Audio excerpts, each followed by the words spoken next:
Hello बच्चों, तो चलिए प्रश्न पढ़ते हैं। और हमारा प्रश्न है, सजातीय श्रेणी के सदस्यों में CH2 बॉन्ड का अंतर होता है। ठीक है, तो ये पूछ रहा है जो सजातीय श्रेणियां होती हैं उनमें क्या CH2 का अंतर होता है। ठीक है, तो चलिए इस प्रश्न को हल करते हैं।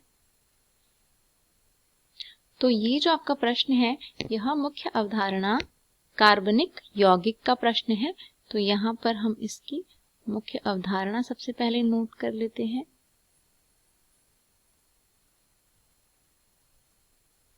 ठीक है, तो इसकी जो मुख्य अवधारणा है वो हम लिख सकते हैं कार्बनिक यौगिक या फिर कार्बन एवं इसके यौगिक।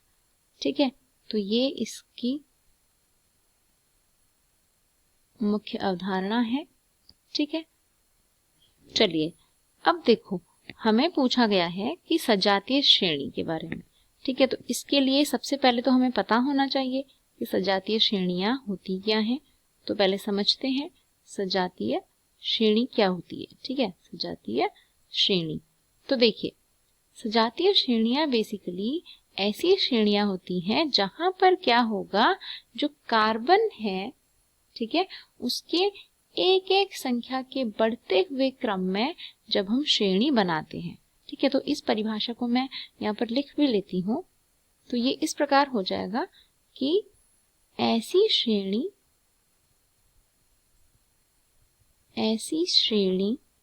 जिसमें, तो इस प्रकार हमने इसकी परिभाषा लिख ली कि ऐसी श्रेणी जिसमें कार्बनिक यौगिकों को अणुभार के बढ़ते क्रम में रखा गया हो तथा इसमें समान क्रियात्मक समूह हो।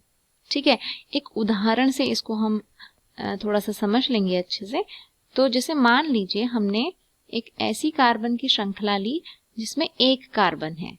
ठीक है, तो हम एक उदाहरण ले लेते हैं। एक कार्बन वाली कार्बन की श्रृंखला है और इसमें क्या है, एक अल्कोहल ग्रुप प्रेजेंट है। तो अल्कोहल को हम OH से डिनोट करते हैं। तो ये जो एक कार्बन वाला अल्कोहल बन जाएगा उसका फॉर्मूला बन जाएगा CH3OH। ठीक है, अब इसी प्रकार अगर दो कार्बन वाला है तो हम क्या करेंगे, एक कार्बन की जगह दो कार्बन जोड़ देंगे। तो अगर दो कार्बन जोड़ेंगे तो हमें, क्योंकि मैंने लिखा हुआ है क्रियात्मक समूह एक जैसा होना चाहिए, तो अगर मुझे सजातीय श्रेणी बनानी है तो इसमें भी OH था, तो इस कार्बन में भी एक OH तो होना चाहिए। अब बचे हुए जितने भी बॉन्ड कार्बन के बचे हैं वहां पर हम हाइड्रोजन लगा देंगे। ठीक है, इसी प्रकार अगर तीन कार्बन वाला लूं तो तीन कार्बन वाले में क्या होगा, इस तरीके से CH3 CH2 CH2OH। ठीक है, इस तरीके से तीन कार्बन वाला अल्कोहल जो समूह वाली जो श्रृंखला है वो बन जाएगी। ठीक है, क्योंकि एक अल्कोहल ग्रुप होना चाहिए, बाकी के जो कार्बन है उसमें हाइड्रोजन आप लगा देंगे। और हमें पता है कार्बन की जो संयोजकता होती है वह 4 होती है, अर्थात 4 बॉन्ड जो है कार्बन के हमने फुलफिल करने हैं। अब यहाँ पर ध्यान से देखिए, एक चीज हमें जो दिख रही है वह यह है कि सब में OH OH OH ग्रुप तो सेम है, सब में कार्बन की एक एक संख्या बढ़ रही है। जैसे सबसे पहले वाले यौगिक में एक ही कार्बन था, दूसरे वाले में 2 कार्बन है, जबकि तीसरे वाले में 3 कार्बन जो है उपस्थित हैं। तो एक एक कार्बन की श्रृंखला भी बढ़ रही है, साथ ही साथ इस कार्बन के साथ 2 हाइड्रोजन भी बढ़ रहे हैं, है ना। अगर हम ध्यान से देखें तो ये पहला वाला CH3OH है, दूसरा वाला CH3CH2OH है, यानी कि एक CH2 एक्स्ट्रा आ गया। तीसरे वाले में देखेंगे तो CH3CH2CH2OH, यानी कि इसमें क्या हो गया, दूसरे वाले से भी एक और CH2 अधिक आ गया।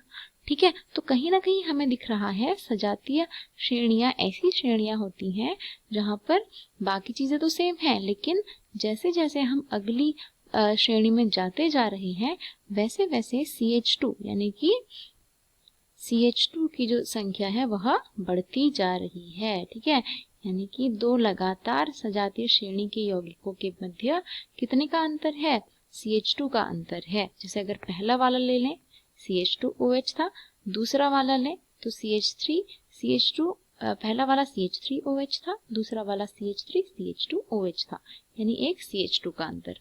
फिर जैसे ही हम तीसरे के पास गए, एक और CH2 का अंतर। ठीक है, तो इस प्रकार एक एक CH2 का अंतर हमें देखने मिल रहा है। तो इसका मतलब है कि यह जो कथन है यह बिल्कुल क्या है, सत्य कथन है। तो आपका जो सही उत्तर होगा इस प्रश्न का वह हो जाएगा कि यह कथन एकदम क्या है, सत्य है। ओके, तो मुझे आशा है कि आपको प्रश्न समझ आया होगा। धन्यवाद।